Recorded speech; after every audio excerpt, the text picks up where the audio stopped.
Badan Meteorologi, Klimatologi, dan Geofisika atau BMKG mengungkap potensi gempa megatrust yang bisa terjadi di Indonesia. Kepala Pusat Gempa Bumi dan Tsunami BMKG, Daryono, menyebut gempa megatrust bisa terjadi disebabkan oleh seismic gap megatrust Selat Sunda dan megatrust Mentawai Siberut. Menurut Daryono, megatrust Selat Sunda dapat berpotensi memicu terjadinya gempa dahsyat dengan magnitudo mencapai 8,7. Sementara megatrust Mentawai Siberut dapat menyebabkan gempa berkekuatan magnitudo hingga 8,9. Selain gempa berkekuatan tinggi, gempa megatrust juga disebut dapat memicu terjadinya tsunami jika sumber gempa terjadi di laut. Lantas, apa itu gempa megatrust?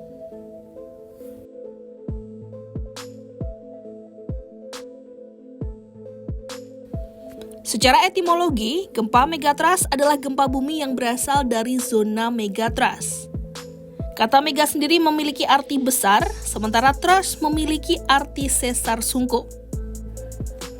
Letaknya berada di perbatasan pertemuan continental crust atau kerak benua dan oceanic crust atau kerak samudra.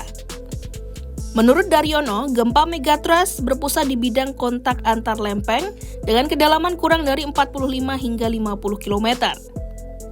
Dalam hal ini, lempeng samudra yang menunjam ke bawah lempeng benua membentuk medan tegangan pada bidang kontak antar lempeng, yang kemudian dapat bergeser secara tiba-tiba hingga dapat memicu gempa. Jika terjadi gempa, maka bagian lempeng benua yang berada di atas lempeng samudra bergerak terdorong naik atau thrusting. Gempa dalam skala besar di laut kemudian memicu tsunami.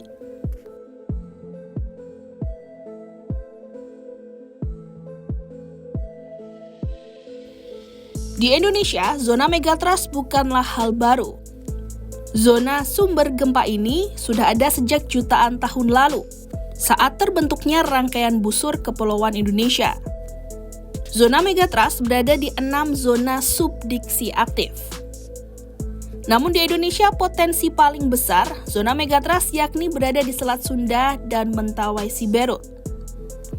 Menurut BPBD Provinsi Jogja, aktivitas gempa yang bersumber di zona megatrust tidak selalu berkekuatan besar. Zona megatrust dapat membangkitkan gempa berbagai magnitudo dan kedalaman.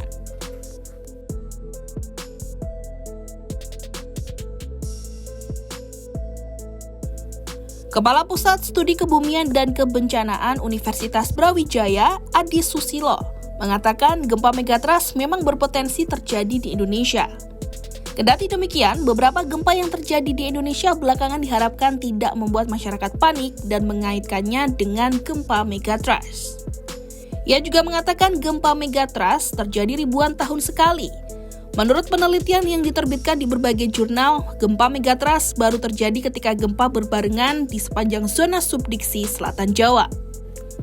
Kepala Bidang PK BPBD Provinsi Sumbar, Syahrazad Jamil mengatakan, gempa megatrust magnitudo 8,9 dapat memicu terjadinya tsunami setinggi 6 hingga 10 meter. Melihat potensi bencana tersebut, pihaknya mempersiapkan mitigasi dengan menjadikan kawasan Gunung Padang sebagai tujuan evakuasi warga binaan apabila tsunami terjadi.